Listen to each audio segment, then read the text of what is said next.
Sherwood. Read, watch, listen. My Father's Dragon by Ruth Stiles Gannet. Read by Daniel Seifert. Chapter 1. My Father Meets the Cat. One cold, rainy day, when my father was a little boy, he met an old alley cat on his street. The cat was very drippy and uncomfortable, so my father said, "Wouldn't you like to come home with me?" This surprised the cat. She had never met anyone who cared about old alley cats, but she said, "I'd be very much obliged if I could sit by a warm furnace and perhaps have a saucer of milk." "We have a very nice furnace to sit by," said my father, "and I'm sure my mother has an extra saucer of milk." My father and the cat became good friends, but my father's mother was very upset about the cat. She hated cats, particularly ugly old alley cats. "Elmer Elevator," she said to my father, "if you think I'm going to give that cat a saucer of milk, you are very wrong. Once you start feeding stray alley cats, you might as well expect to feed every stray in town, and I am not going to do it." This made my father very sad, and he apologized to the cat because his mother had been so rude. He told the cat to stay anyway, and that somehow he would bring her a saucer of milk each day. My father fed the cat for 3 weeks, but one day his mother found the cat's saucer in the cellar, and she was extremely angry. She whipped my father and threw the cat out the door. But later on, my father sneaked out and found the cat. Together, they went for a walk in the park and tried to think of nice things to talk about. My father said, "When I grow up, I'm going to have an airplane. Wouldn't it be wonderful to fly just anywhere you might think of?" "Would you like to fly very, very much?" asked the cat. "I certainly would. I'd do anything if I could fly." "Well," said the cat, "if you'd really like to fly that much, I think I know of a sort of a way you might get to fly while you're still a little boy." "You mean you know where I could get an airplane?" "Well, not exactly an airplane, but something even better. As you can see, I'm an old cat now, but in my younger days I was quite a traveler. My traveling days are over, but last spring I took just one more trip and sailed to the island of Tangerina, stopping at the port of Cranberry. Well, it just so happened that I missed the boat, and while waiting for the next, I thought I'd look around a bit. I was particularly interested in a place called Wild Island, which we had passed on our way to Tangerina. Wild Island and Tangerina are joined together by a long string of rocks. But people never go to Wild Island because it's mostly jungle and inhabited by very wild animals. So, I decided to go across the rocks and explore it for myself. It certainly is an interesting place, but I saw something there that made me want to weep. Chapter 2. My Father Runs Away. Wild Island is practically cut in two by a very wide and muddy river, continued the cat. This river begins near one end of the island and flows into the ocean at the other. Now, the animals there are very lazy, and they used to hate having to go all the way around the beginning of this river to get to the other side of the island. It made visiting inconvenient and mail deliveries slow, particularly during the Christmas rush. Crocodiles could have carried passengers and mail across the river, but crocodiles are very moody and not the least bit dependable, and are always looking for something to eat. They don't care if the animals have to walk around the river, so that's just what the animals did for many years. "But what does all this have to do with airplanes?" asked my father, who thought the cat was taking an awfully long time to explain. "Be patient, Elmer," said the cat, and she went on with the story. "One day, about 4 months before I arrived on Wild Island, a baby dragon fell from a low-flying cloud onto the bank of the river. He was too young to fly very well, and besides, he had bruised one wing quite badly, so he couldn't get back to his cloud. The animals found him soon afterwards, and everybody said, "Why, this is just exactly what we've needed all these years." They tied a big rope around his neck and waited for the wing to get well. This was going to end all their crossing the river troubles. "I've never seen a dragon," said my father. "Did you see him? How big is he?" "Oh yes, indeed I saw the dragon. In fact, we became great friends," said the cat. "I used to hide in the bushes and talk to him when nobody was around. He's not a very big dragon, about the size of a large black bear, although I imagine he's grown quite a bit since I left. He's got a long tail and yellow and blue stripes. His horn and eyes and the bottoms of his feet are bright red, and he has gold-colored wings." "Oh, how wonderful," said my father. "What did the animals do with him when his wing got well?" "They started training him to carry passengers, and even though he is just a baby dragon, they work him all day and all night too sometimes. They make him carry loads that are much too heavy, and if he complains, they twist his wings and beat him. He's always tied to a stake on a rope just long enough to go across the river. His only friends are the crocodiles, who say hello to him once a week, if they don't forget. Really, he's the most miserable animal I've ever come across. When I left, I promised I'd try to help him someday, although I couldn't see how. The rope around his neck is about the biggest, toughest rope you can imagine. With so many knots, it would take days to untie them all. Anyway, when you were talking about airplanes, you gave me a good idea. Now, I'm quite sure that if you were able to rescue the dragon, which wouldn't be the least bit easy, he'd let you ride him most anywhere, provided you were nice to him, of course. How about trying it?" "Oh, I'd love to," said my father, and he was so angry at his mother for being rude to the cat that he didn't feel the least bit sad about running away from home for a while. That very afternoon, my father and the cat went down to the docks to see about ships going to the island of Tangerina. They found out that a ship would be sailing the next week, so right away they started planning for the rescue of the dragon. The cat was a great help in suggesting things for my father to take with him, and she told him everything she knew about Wild Island. Of course, she was too old to go along. Everything had to be kept very secret, so when they found or bought anything to take on the trip, they hid it behind a rock in the park. The night before my father sailed, he borrowed his father's knapsack, and he and the cat packed everything very carefully. He took chewing gum, 24 pink lollipops, a package of rubber bands, black rubber boots, a compass, a toothbrush and a tube of toothpaste, 6 magnifying glasses, a very sharp jackknife, a comb and a hairbrush, 7 hair ribbons of different colors, an empty grain bag with a label saying cranberry, some clean clothes, and enough food to last my father while he was on the ship. He couldn't live on mice, so he took 25 peanut butter and jelly sandwiches and 6 apples, because that's all the apples he could find in the pantry. When everything was packed, my father and the cat went down to the docks to the ship. A night watchman was on duty, so while the cat made loud, queer noises to distract his attention, my father ran over the gangplank onto the ship. He went down into the hold and hid among some bags of wheat. The ship sailed early the next morning. Chapter 3. My father finds the island. My father hid in the hold for 6 days and nights. Twice, he was nearly caught when the ship stopped to take on more cargo. But at last, he heard a sailor say that the next port would be Cranberry, and that they'd be unloading the wheat there. My father knew that the sailors would send him home if they caught him, so he looked in his knapsack and took out a rubber band and the empty grain bag with the label saying Cranberry.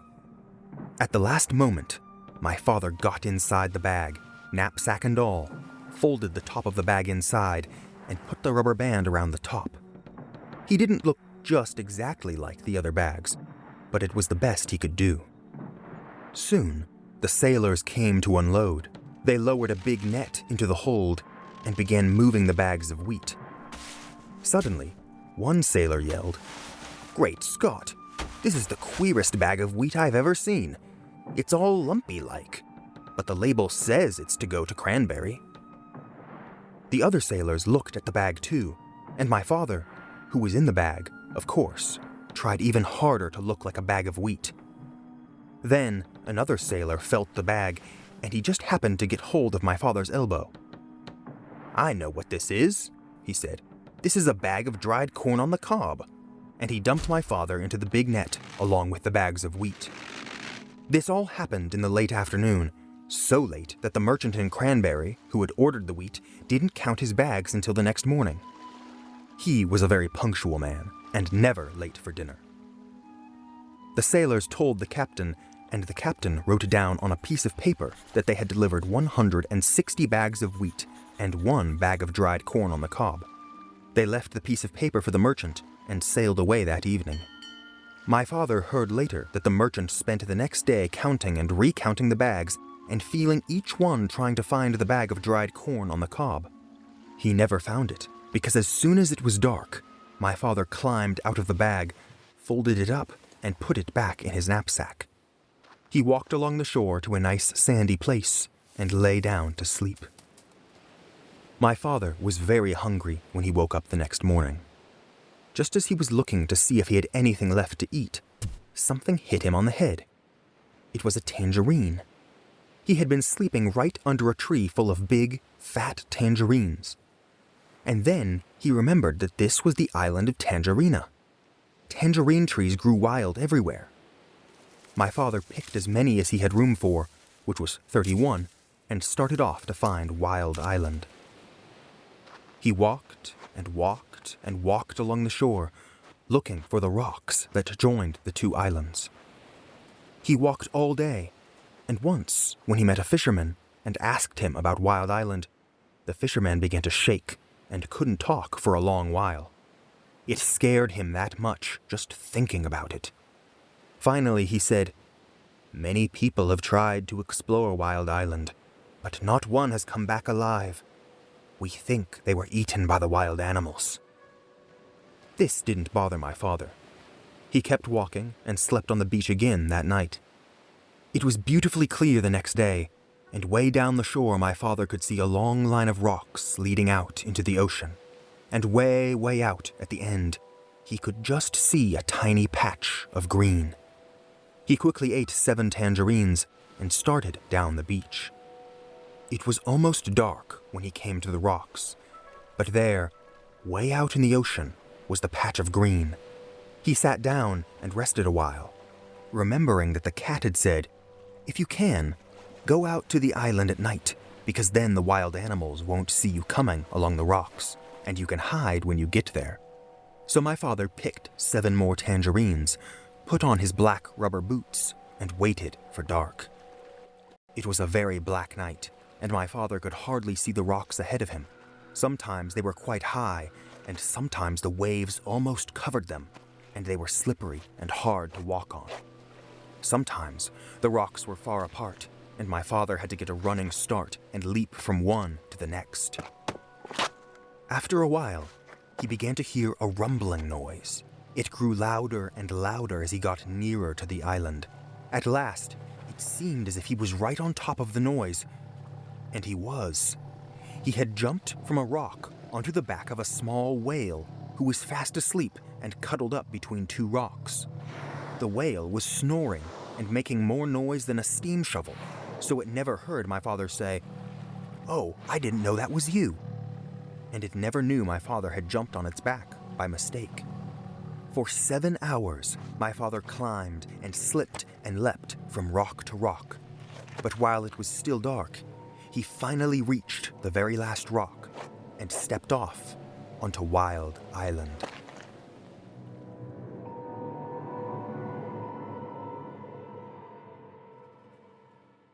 Chapter 4. My Father Finds the River. The jungle began just beyond a narrow strip of beach. Thick, dark, damp, scary jungle. My father hardly knew where to go, so he crawled under a wahoo bush to think, and ate 8 tangerines. The first thing to do, he decided, was to find the river, because the dragon was tied somewhere along its bank. Then he thought, if the river flows into the ocean, I ought to be able to find it quite easily if I just walk along the beach far enough. So my father walked until the sun rose, and he was quite far from the ocean rocks. It was dangerous to stay near them because they might be guarded in the daytime. He found a clump of tall grass and sat down. Then he took off his rubber boots and ate 3 more tangerines. He could have eaten 12, but he hadn't seen any tangerines on this island, and he could not risk running out of something to eat. My father slept all that day and only woke up late in the afternoon when he heard a funny little voice saying, "Queer, queer, what a dear little dock. I mean, dear, dear, what a queer little rock." My father saw a tiny paw rubbing itself on his knapsack. He lay very still, and the mouse, for it was a mouse, hurried away, muttering to itself, "I must smell Tumduddy. I must tell somebody." My father waited a few minutes, and then started down the beach, because it was almost dark now, and he was afraid the mouse really would tell somebody. He walked all night, and 2 scary things happened. First, he just had to sneeze, so he did.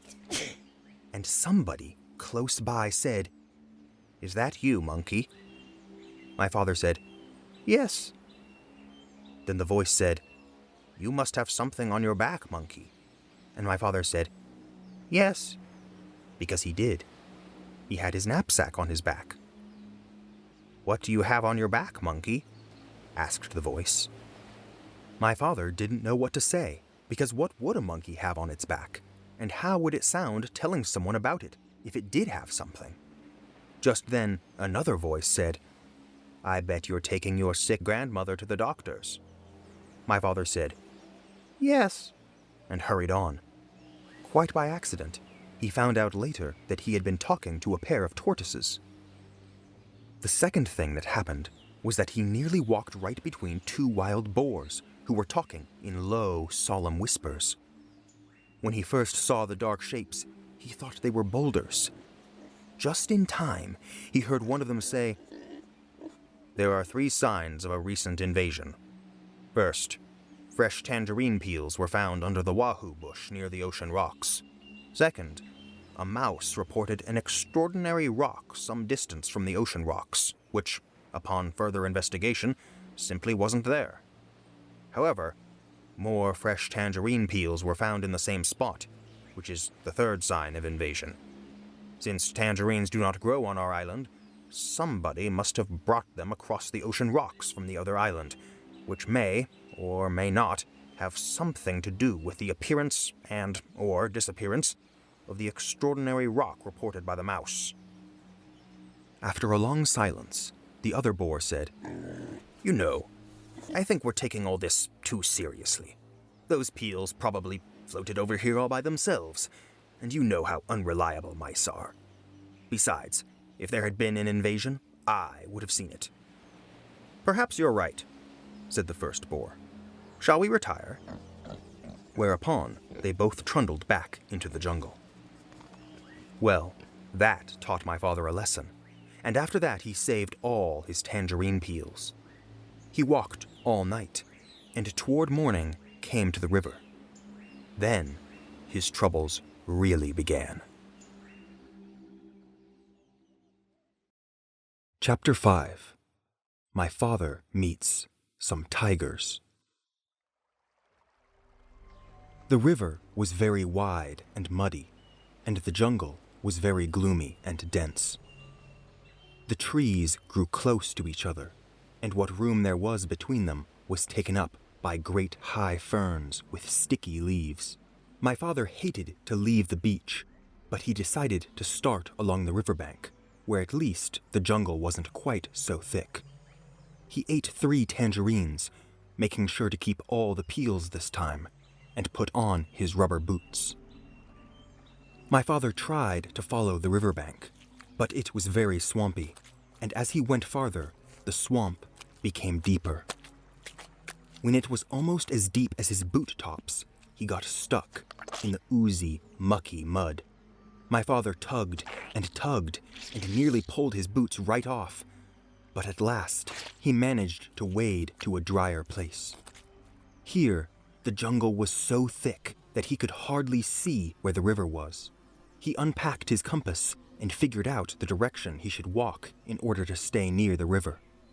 But he didn't know that the river made a very sharp curve away from him just a little way beyond.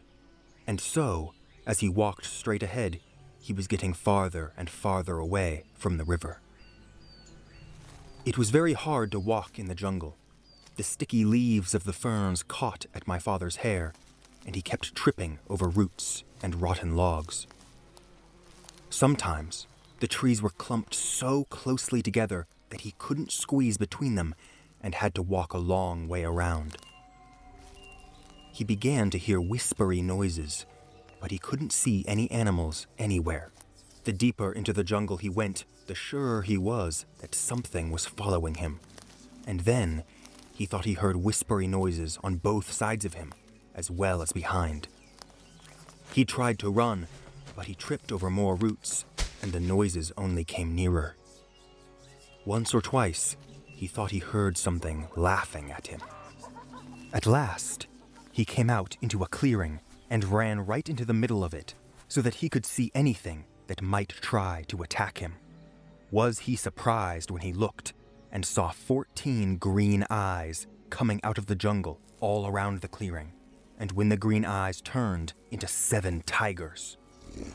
The tigers walked around him in a big circle, looking hungrier all the time.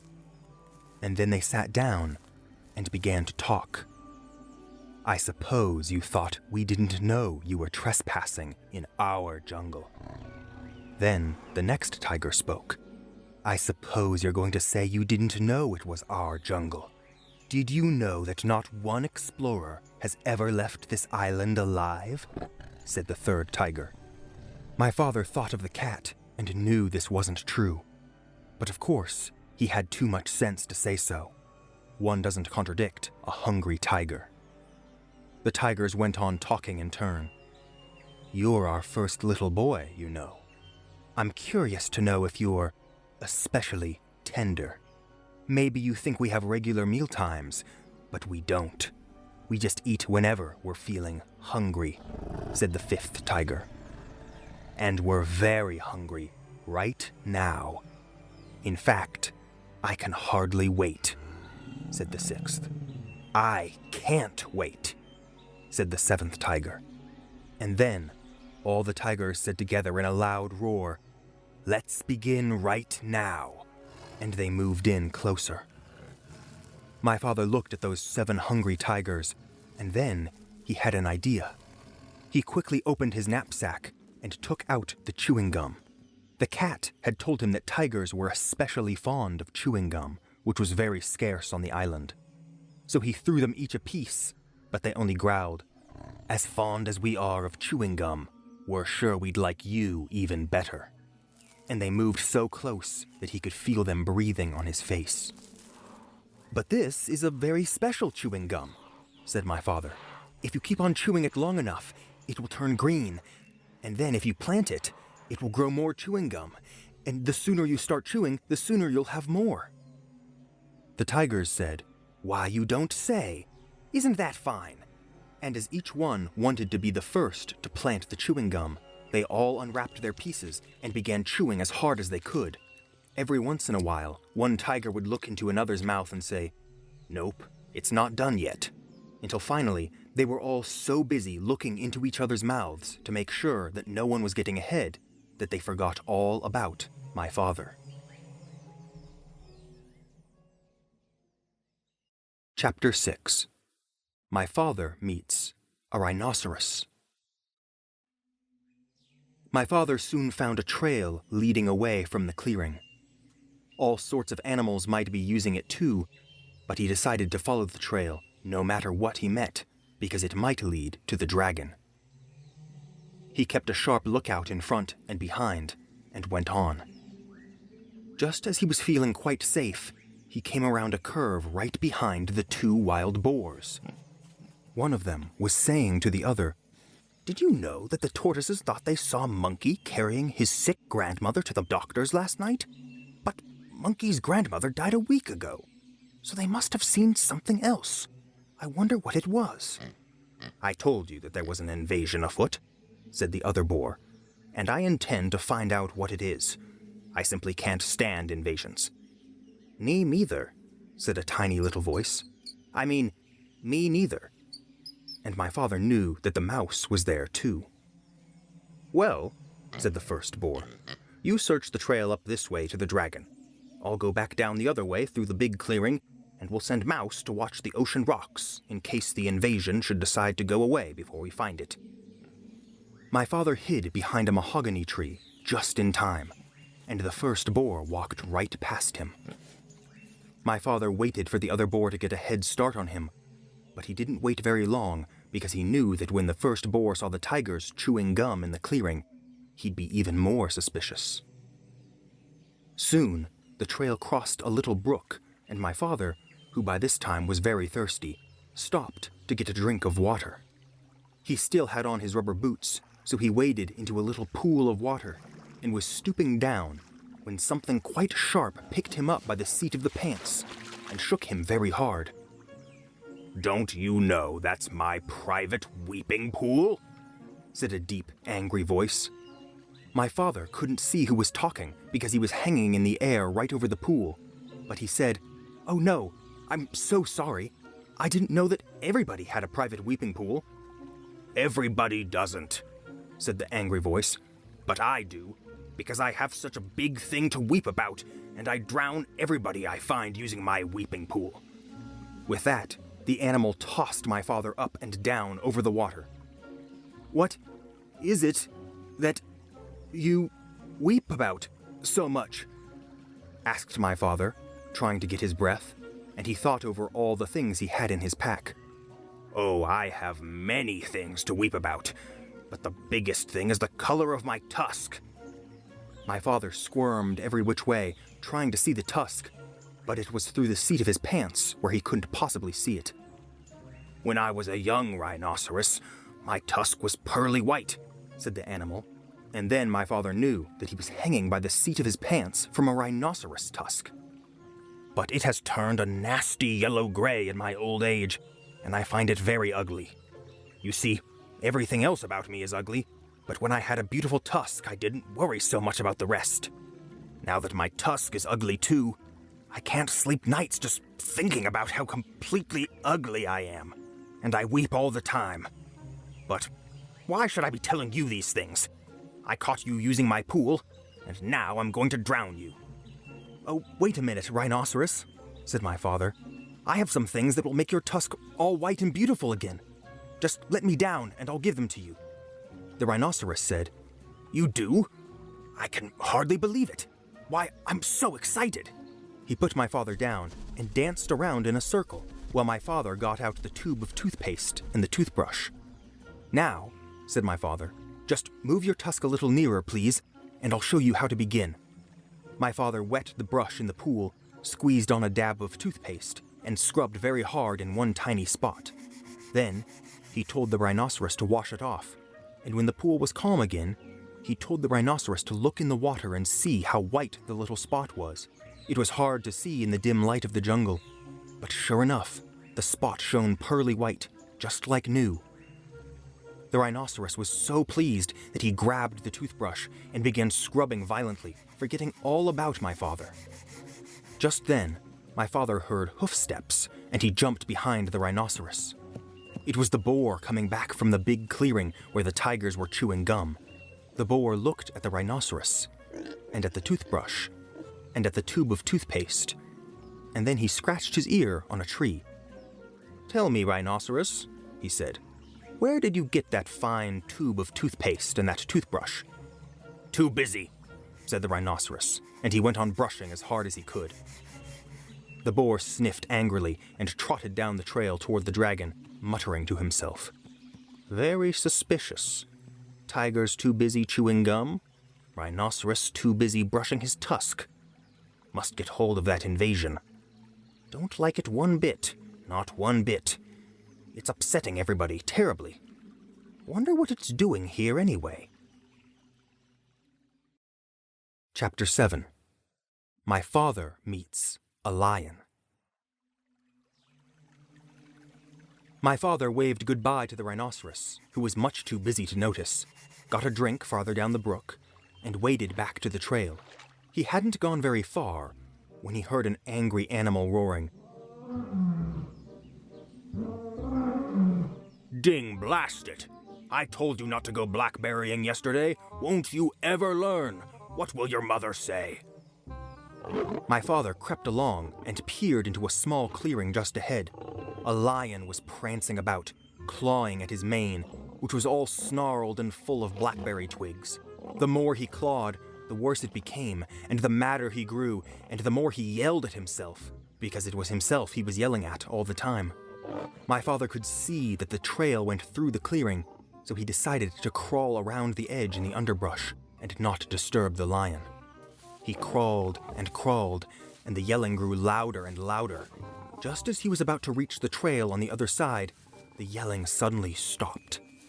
My father looked around and saw the lion glaring at him.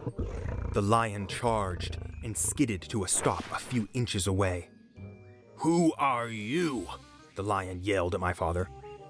My name is Elmer Elevator. Where do you think you're going? I'm going home, said my father. That's what you think, said the lion. Ordinarily, I'd save you for afternoon tea, but I happen to be upset enough and hungry enough to eat you right now. And he picked up my father in his front paws to feel how fat he was. My father said, "Oh, please, lion, before you eat me, tell me why you are so particularly upset today." It's my mane, said the lion, as he was figuring out how many bites a little boy would make.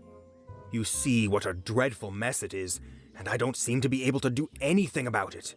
My mother is coming over on the dragon this afternoon, and if she sees me this way, I'm afraid she'll stop my allowance.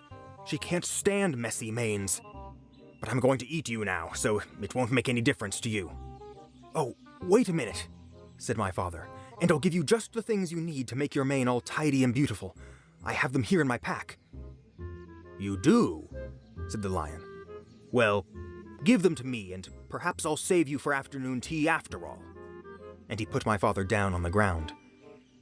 My father opened the pack and took out the comb and the brush and the 7 hair ribbons of different colors. "Look," he said, "I'll show you what to do on your forelock, where you can watch me. First, you brush a while, and then you comb, and then you brush again until all the twigs and snarls are gone. Then you divide it up in 3 and braid it like this, and tie a ribbon around the end." As my father was doing this, the lion watched very carefully and began to look much happier. When my father tied on the ribbon, he was all smiles. "Oh, that's wonderful, really wonderful," said the lion. "Let me have the comb and brush and see if I can do it." So my father gave him the comb and brush, and the lion began busily grooming his mane. As a matter of fact, he was so busy that he didn't even know when my father left. Chapter 8. My Father Meets a Gorilla. My father was very hungry, so he sat down under a baby banyan tree on the side of the trail and ate 4 tangerines. He wanted to eat 8 or 10, but he had only 13 left, and it might be a long time before he could get any more. He packed away all the peels and was about to get up when he heard the familiar voices of the boars. I wouldn't have believed it if I hadn't seen them with my own eyes, but wait and see for yourself. All the tigers are sitting around chewing gum to beat the band. Old Rhinoceros is so busy brushing his tusk that he doesn't even look around to see who's going by. And they're all so busy they won't even talk to me. "Horse feathers," said the other boar, now very close to my father. "They'll talk to me. I'm going to get to the bottom of this if it's the last thing I do." The voices passed my father and went around a curve, and he hurried on because he knew how much more upset the boars would be when they saw the lion's mane tied up in hair ribbons. Before long, my father came to a crossroads, and he stopped to read the signs. Straight ahead, an arrow pointed to the beginning of the river. To the left, the ocean rocks, and to the right, to the Dragon Ferry. My father was reading all these signs when he heard paw steps and ducked behind the signpost.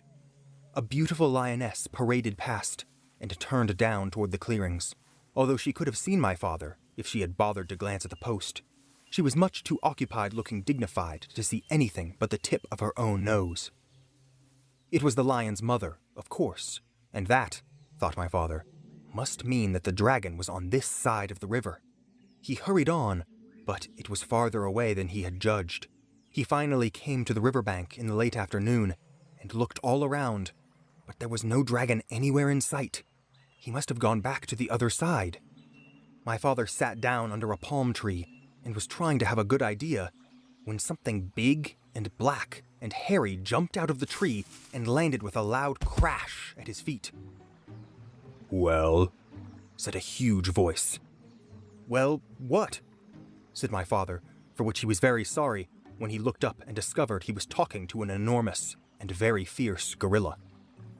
"Well, explain yourself," said the gorilla. "I'll give you till 10 to tell me your name, business, your age, and what's in that pack." And he began counting to 10 as fast as he could. My father didn't even have time to say, "Elmer Elevator, Explorer," before the gorilla interrupted. "Too slow. I'll twist your arms the way I twist that dragon's wings, and then we'll see if you can't hurry up a bit." He grabbed my father's arms, one in each fist, and was just about to twist them when he suddenly let go and began scratching his chest with both hands. "Blast those fleas," he raged. "They won't give you a moment's peace, and the worst of it is that you can't even get a good look at them. Rosie, Rhoda, Rachel, Ruthie, Ruby, Roberta, come here and get rid of this flea on my chest. It's driving me crazy." 6 little monkeys tumbled out of the palm tree, dashed to the gorilla, and began combing the hair on its chest. "Well," said the gorilla, "it's still there." We're looking," said the 6 little monkeys. "But they're awfully hard to see, you know." "I know," said the gorilla, "but hurry. I've got work to do." And he winked at my father. "Oh, gorilla," said my father, "in my knapsack I have 6 magnifying glasses. They'd be just the thing for hunting fleas." My father unpacked them and gave one to Rosie, one to Rhoda, one to Rachel, one to Ruthie, one to Ruby, and one to Roberta. "Why, they're miraculous," said the 6 little monkeys. "It's easy to see the fleas now, only there are hundreds of them." And they went on hunting frantically. A moment later, many more monkeys appeared out of a nearby clump of mangroves and began crowding around to get a look at the fleas through the magnifying glasses. They completely surrounded the gorilla, and he could not see my father, nor did he remember to twist his arms. Chapter 9. My father makes a bridge. My father walked back and forth along the bank, trying to think of some way to cross the river. He found a high flagpole with a rope going over to the other side. The rope went through a loop at the top of the pole, and then down the pole and around a large crank. A sign on the crank said, "To summon dragon, yank the crank. Report disorderly conduct to gorilla." From what the cat had told my father, he knew that the other end of the rope was tied around the dragon's neck, and he felt sorrier than ever for the poor dragon. If he were on this side, the gorilla would twist his wings until it hurt, so much that he'd have to fly to the other side. If he were on the other side, the gorilla would crank the rope until the dragon would either choke to death or fly back to this side. What a life for a baby dragon. My father knew that if he called to the dragon to come across the river, the gorilla would surely hear him, so he thought about climbing the pole and going across on the rope. The pole was very high, and even if he could get to the top without being seen, he'd have to go all the way across, hand over hand. The river was very muddy, and all sorts of unfriendly things might live in it, but my father could think of no other way to get across. He was about to start up the pole when, despite all the noise the monkeys were making, he heard a loud splash behind him. He looked all around in the water, but it was dusk now, and he couldn't see anything there. "It's me, Crocodile," said a voice to the left. "The water's lovely, and I have such a craving for something sweet. Won't you come in for a swim?" A pale moon came out from behind the clouds, and my father could see where the voice was coming from. The crocodile's head was just peeping out of the water. "Oh, no, thank you," said my father. "I never swim after sundown, but I do have something sweet to offer you. Perhaps you'd like a lollipop, and perhaps you have friends who would like lollipops too." "Lollipops," said the crocodile. "Why, that is a treat. How about it, boys?" A whole chorus of voices shouted, "Hurrah! Lollipops!" And my father counted as many as 17 crocodiles with their heads just peeping out of the water. "That's fine," said my father, as he got out the 24 pink lollipops and the rubber bands. "I'll stick one here in the bank. Lollipops last longer if you keep them out of the water, you know. Now, one of you can have this one." The crocodile who had first spoken swam up and tasted it. "Delicious, mighty delicious," he said. "Now, if you don't mind," said my father, "I'll just walk along your back and fasten another lollipop to the tip of your tail with a rubber band. You don't mind, do you?" "Oh no, not in the least," said the crocodile. "Can you get your tail out of the water just a bit?" asked my father. "Yes, of course," said the crocodile, and he lifted up his tail. Then my father ran along his back and fastened another lollipop with a rubber band. "Who's next?" said my father, and a second crocodile swam up and began sucking on that lollipop. "Now, you gentlemen can save a lot of time if you just line up across the river," said my father, "and I'll be along to give you each a lollipop." So the crocodiles lined up right across the river with their tails in the air, waiting for my father to fasten on the rest of the lollipops. The tail of the 17th crocodile just reached the other bank. Chapter 10. My Father Finds the Dragon. When my father was crossing the back of the 15th crocodile with 2 more lollipops to go, the noise of the monkeys suddenly stopped, and he could hear a much bigger noise getting louder every second. Then, he could hear 7 furious tigers and 1 raging rhinoceros, and 2 seething lions and 1 ranting gorilla, along with countless screeching monkeys led by 2 extremely irate wild boars, all yelling, "It's a trick! It's a trick! There's an invasion, and it must be after our dragon! Kill it! Kill it!" And the whole crowd stampeded down to the bank. As my father was fixing the 17th lollipop for the last crocodile, he heard a wild boar scream, "Look! It came this way! It's over there now, see? The crocodile's made a bridge for it!" And just as my father leapt onto the other bank, one of the wild boars jumped onto the back of the first crocodile. My father didn't have a moment to spare. By now, the dragon realized that my father was coming to rescue him. He ran out of the bushes and jumped up and down yelling, "Here I am! I'm right here! Can you see me? Hurry! The boar is coming over on the crocodiles too! They're all coming over! Oh, please, hurry! Hurry!" The noise was simply terrific. My father ran up to the dragon and took out his very sharp jackknife. "Steady, old boy, steady! We'll make it! Just stand still," he told the dragon as he began to saw through the big rope. By this time, both boars, all 7 tigers, the 2 lions, the rhinoceros, and the gorilla, along with the countless screeching monkeys, were all on their way across the crocodiles, and there was still a lot of rope to cut through. "Oh, hurry," the dragon kept saying, and my father again told him to stand still. "If I don't think I can make it," said my father, "we'll fly over to the other side of the river, and I can finish cutting the rope there." Suddenly, the screaming grew louder and madder, and my father thought the animals must have crossed the river. He looked around and saw something which surprised and delighted him. Partly because he had finished his lollipop, and partly because, as I told you before, crocodiles are very moody and not the least bit dependable, and are always looking for something to eat. The first crocodile had turned away from the bank, and started swimming down the river. The second crocodile hadn't finished yet, so he followed right after the first, still sucking his lollipop. All the rest did the same thing, one right after the other, until they were all swimming away in a line. The 2 wild boars, the 7 tigers, the rhinoceros, the 2 lions, the gorilla, along with the countless screeching monkeys, were all riding down the middle of the river on the train of crocodiles sucking pink lollipops, and all yelling and screaming and getting their feet wet. My father and the dragon laughed themselves weak because it was such a silly sight. As soon as they had recovered, my father finished cutting the rope, and the dragon raced around in circles and tried to turn a somersault. He was the most excited baby dragon that ever lived. My father was in a hurry to fly away, and when the dragon finally calmed down a bit, my father climbed up onto his back. "All aboard," said the dragon. "Where shall we go?"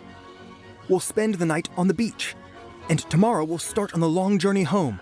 So, it's off to the shores of Tangerina," shouted my father as the dragon soared above the dark jungle and the muddy river and all the animals bellowing at them and all the crocodiles licking pink lollipops and grinning wide grins. After all, what did the crocodiles care about a way to cross the river, and what a fine feast they were carrying on their backs? As my father and the dragon passed over the ocean rocks, they heard a tiny, excited voice scream, "Bum cack! Bum cack! We dreed our naggin! We need our dragon!"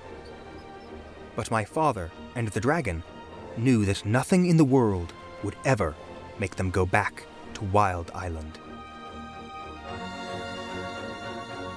The end. Thanks for watching Sherwood. Scan the QR code to download our free app. Subscribe for unlimited access to books, audiobooks, podcasts, movies, and shows. See you next time.